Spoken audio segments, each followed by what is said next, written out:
Alright everybody, welcome to episode 248 of Psycho's Platters, always powered by coffee each and every time.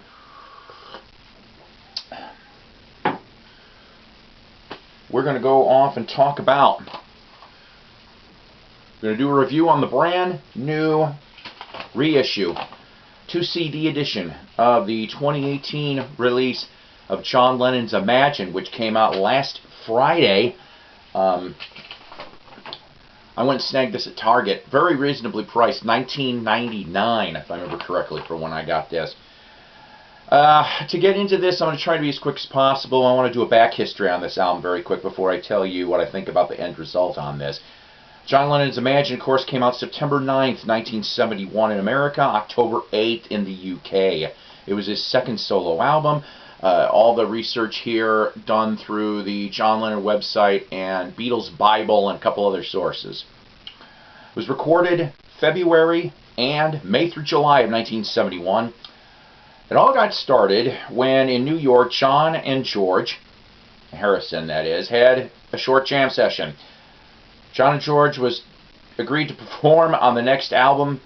He said yes. George did. In turn, called Klaus Voormann, formerly of Manfred Mann, but basically a childhood friend of the Beatles, was called in as well. February 71, they recorded It's So Hard and I Don't Want to Be a Soldier, along with the single Power to the People. They also recorded a cover of the 1958 Olympic song Well, Baby Please Don't Go, later released on John Lennon's anthology. May of 71, Imagine, the song Imagine, along with unreleased demo San Francisco Bay Blues, which the tune later was on Mind Games as I can never pronounce this, Asmussen. I'm sorry. I know, that was horrible. They also did a demo at that time for I'm the Greatest as well. The rest of the album was recorded in July of 71.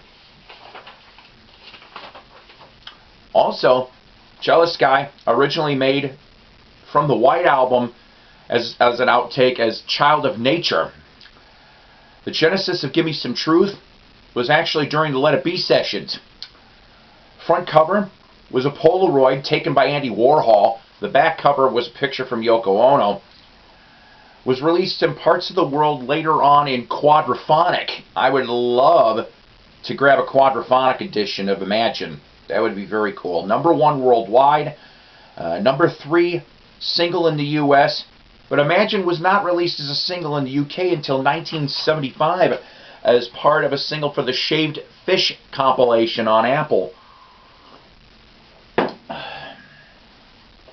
So the personnel on this album in general, you got, of course, like I said, John and George are on this and playing guitars and various other instruments. Nicky Hopkins, former member of Quicksilver Messenger Service, along with basically piano and keyboard player session extraordinaire. Klaus Voormann, once again, like I said, on bass. Alan White, pre-Yes, on drums. And sessionaire drummers Tim Keltner and Jim Gordon. King Curtis, yes, that King Curtis from R&B circles, he plays sax. If I remember correctly, I want to say that he might have done one other thing after Imagine, and then he was dead, King Curtis was. Joy Milland and Tom Evans from Badfinger. Ted Turner from Wishbone Ash plays guitar on a couple tracks, and Mike Pinder from the Moody's performs on one, of course, along with others as well. Also included on this edition, which, I mean, I get it as to why the timeline is put on here, but like I said, the singles Power to the People, along with the Bill Elliott and the Elastic Oz Band single, God Save Us and Do the Oz, and also the Christmas single, Happy Christmas, War is Over. Your personnel on Power to the People, John and Yoko, Bobby Keys, Billy Preston, Klaus Voormann, Alan White, and others. On God Save the Oz, I know that the credits on here in this package were a little bit empty. I pulled up from BeatlesBible.com, real good source, and the best I could pull on this is John and Ringo are actually on that particular song, along with Klaus Voormann and others. And then as far as for God Save Us, which is what it originally was turned to, it was released as a single on Apple from Bill Elliott and the Elastic Oz Band. Bill Elliott was basically, he knew John and George. He got pulled into Apple through George. That was his first outing. He would later end up doing some unreleased sessions in mid-'73 along with Pete Ham from Badfinger. I would love to hear the couple songs they did together on tape for that. And then in '74, George would go off through Dark Horse Records, and Splinter was what Bill Elliott would end up in. But for God Save Us, it's like I said, it's Bill Elliott, John, Jim Keltner, Klaus Vorman, Nicky Hopkins, Bobby Keys, and Jim Horn.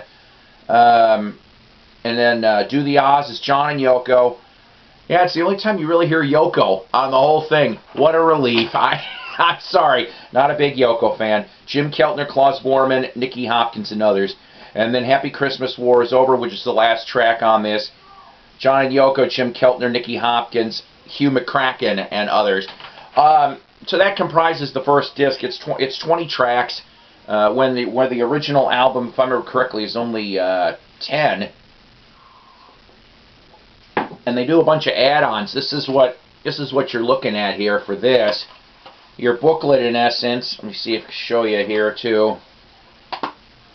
Let's see. The infamous good old. He's holding the sow's ear, kind of to make fun of Paul McCartney's Ram album cover from back then. Another thing interesting about the song "How Do You Sleep," which has always been actually one of my favorite tracks just because of the groove.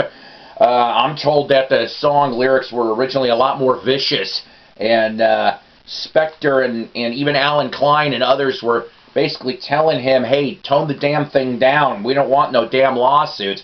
This was the inner sleeve, what it would look like if you had your original copies of Imagine. But, you know, the basic thing is this. I know I'm long-winded, but like I said, I wanted to give you the history so that I could give you my review appreciation. Now, like I said, this is a 2 CD edition. There is 6 CD editions, which is 4 CDs of audio outtakes along with the movie documentaries at the time, Imagine and Give Me Some Truth.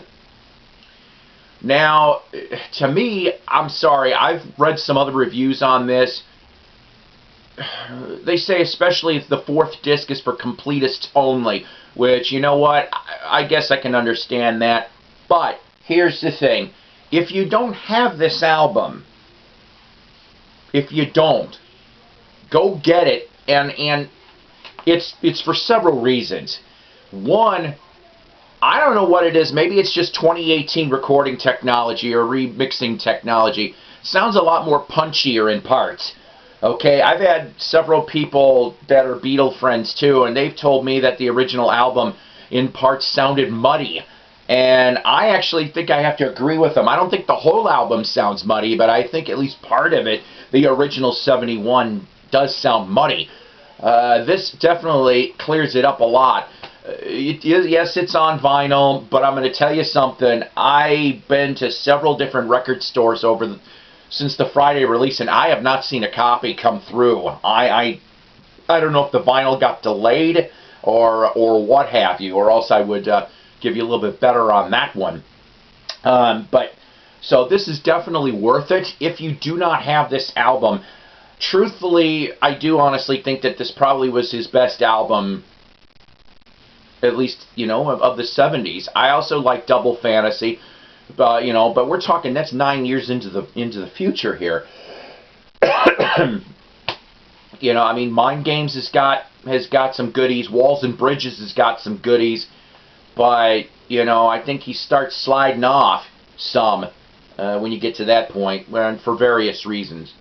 So in my eyes, and in my opinion, this is probably the best classic John Lennon album there is out there. And like I said, it is worth the money. There is one annoying thing that I'll tell you, at least it's annoying to me. Put in the comments if you disagree with me or whatever have you, but I can't stand element mixes. The first 4 tracks on the 2nd CD are element mixes. Imagine Jealous Sky, How, and there's another one I cannot read right now. But they're element mix, and I'm like, I don't really care about element mixes. Demos, yes. Alternate takes, hell yeah. And some of the alternate takes, yes, okay, they're close, very close to the actual recordings. It's just kind of nice to hear them stripped down. Like, Happy Christmas is stripped down. Jealous Guy stripped down. I even like the version of How Do You Sleep, even stripped down. Imagine, of course. It's just kind of neat. I'm one of those people. I like to hear the raw stuff. That didn't sound right, but I know where I was going on that. So say yes to the review here of Imagine for John Lennon. Go buy this. You will not be sorry. So far, $19.99 for the double CD seems to be the best price.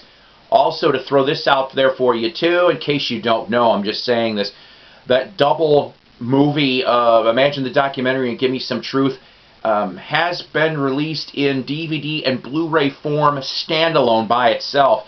And I'm planning on getting it that way. So you do not have to get the 6 CD box set to get those movies, and I'm glad about that. So, you know what? Here's the thing for you, okay? Go in the comments here. Are you planning on getting this? If you are, what format? Is this your favorite John Lennon album? What is your favorite John Lennon album or John Lennon song? Put it all in the comments. I just would like to hear from you guys. I know sometimes my things get wordy, and I'm sorry. I just believe in doing research for everything. This has nothing to do with this, but postscript, I have to apologize. It looks like I'm probably either going to be very delayed on the new Steve Perry release. I originally wanted a Target exclusive. You could skip the rest of the video if you don't want to hear this part. I'm alright with that, if you don't care to hear this part. But yeah, the Steve Perry one, both Targets in this area, the exclusive didn't happen. They didn't get them on the shelves. Walmart didn't end up getting them. I checked 3 different Walmarts. They didn't even get a copy of this thing. And the only one that I saw one vinyl copy, one for $25, and I'm going, no. The artwork's great, but I'd like to know what the hell the holdup is on that, because I would have already reviewed it for you guys. So it might be at least another week before I can snag a copy of that, which I'm kind of bummed out about. So, alright, like, subscribe to Psycho's Platters for new music reviews and classic vinyl episodes. You take care, God bless, and rock on.